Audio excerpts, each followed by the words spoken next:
El doctor Hugo Pizzi, reconocido infectólogo, está en línea. Doctor, ¿cómo le va? Siempre es un gusto charlar con usted. Gracias por atender a Canal 10. Desiree, Eduardo, la están saludando, doctor. Un placer, Desiree, Eduardo, realmente el gusto de poder verlos y charlar con ustedes.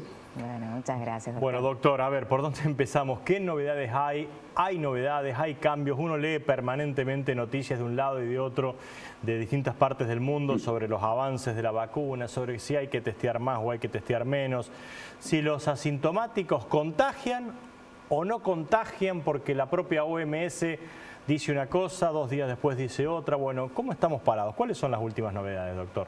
Bueno, voy a empezar por el último. Los asintomáticos contagian en un rango inferior que puede oscilar entre un 6 a un 40%. Los presintomáticos, o sea, los que están prontos a dar la sintomatología, y los oligosintomáticos, o sea, aquellos que van a dar toda la sintomatología florida, son los que realmente contagian con un poder de difusión muy importante. Entonces, eso está aclarado. Asintomáticos, asintomáticos contagian, pero menos. Absolutamente, la viremia es muy baja. Lo importante acá es saber de las novedades que tenemos, es que se ha adoptado el protocolo argentino del plasma que se utilizó hace muchos años en la fiebre hemorrágica argentina, que está dando un resultado excepcional. Estados Unidos le llama el efecto Lázaro por el Nuevo Testamento, a tal punto de que hay muchas personas que se han salvado. Y lo curioso e importante es de que a los moribundos o a las personas que están en riesgo se les coloca y en 24 o 48 horas cambia totalmente la historia natural de la enfermedad. La otra noticia interesante, pero muy interesante, es que el grupo del Instituto Jenner de Oxford, Inglaterra, ya anunció ante el primer ministro, dignatarios extranjeros y jefes de laboratorios del mundo, que para septiembre va a tener 500 millones de dosis. ¿Cómo logra todo esto? Lo logra porque ha puesto fábricas de vacunas en la India, en Noruega y en Suiza, aparte de la Inglaterra, ¿no? Entonces quiere decir que inclusive en el mismo acto informó que en pocos meses más, aparte de septiembre, que ya van a estar los 500 millones de dosis, ellos van a estar en condiciones, a partir de estas fábricas que han inaugurado, de fabricar 2.000 millones de dosis. Esta vacuna, que es la que prácticamente estaba en carrera, pero aparentemente es la que ha logrado el primer puesto, es la que se está probando en este momento en San Pablo, Brasil, y en Río de Janeiro, Brasil. Son muchas dosis que se están probando ahí. O sea que es una esperanza que prácticamente aparece en el horizonte, que nos da mucha tranquilidad y mucho optimismo saber de que ha sido una cosa tan bien armada y tan bien presentada. Les quiero contar 2 detalles. Sí. Estados Unidos puso 1.000 millones de dólares para este proyecto inglés e Inglaterra puso 500 millones de dólares para este proyecto. O sea que están avalados y protegidos económicamente. Bien, buenísimo. Y no nos olvide, perdón. Sí, lo escucho, doctor, diga. Y no nos olvidemos que el mundo en general tiene esta carrera donde entran en una vorágine sin límites, porque el que descubra la vacuna o el que directamente prácticamente ya está descubierta, sino que nos faltan ponerla en marcha, es el prestigio para ese país. Claro. Y los dones económicos que logra, bueno, son inconmensurables. Claro que sí. Y ahora vamos a hablar también de este tema importante, tratar a los que se han contagiado. Hace un poquito decíamos y hablábamos de este trabajo importante que se está haciendo en Córdoba con respecto al plasma de los recuperados para tratar a los pacientes que están más graves, doctor. Sí, excelente. Miren, hagamos un poquito de historia, porque generalmente siempre cuando uno recurre a los antecedentes entiende mejor las cosas. Hace muchos años, pero muchos años, década del 60, 70, había una enfermedad que asolaba el campo argentino que notoriamente es agropecuario. Era la enfermedad mal de los rastrojos que transmitía un ratón o también llamada fiebre hemorrágica argentina.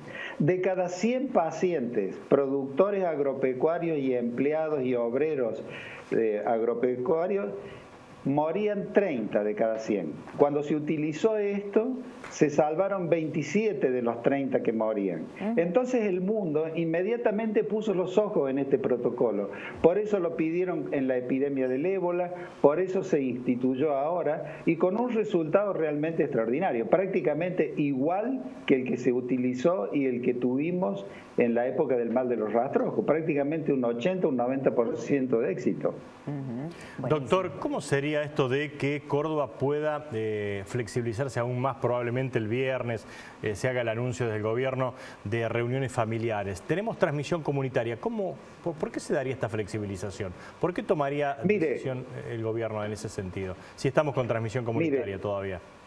Yo creo que la gente está evaluando, sopesando la situación de que si yo he aprendido y tengo adoptado hábitos sanitarios nuevamente, porque lo hemos adoptado en estos últimos tiempos, y somos responsables, o sea, todo el mundo está creído de que realmente vamos a responder bien.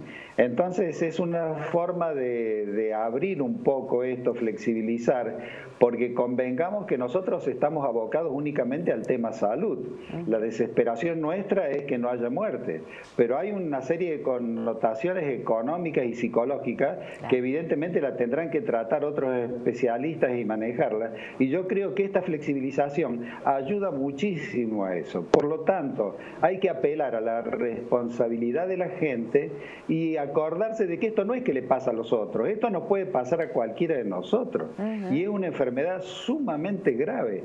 Por eso, si hemos aprendido algo, por favor pongámoslas en práctica el día que salgamos a la calle. A propósito de eso, doctor, finalmente le pido muy breve, ¿qué le parece a usted? Los síntomas, ¿han variado los síntomas que indican que uno se puede haber contagiado? ¿Ya no hace falta tener fiebre para sospechar que uno se contagió de COVID-19?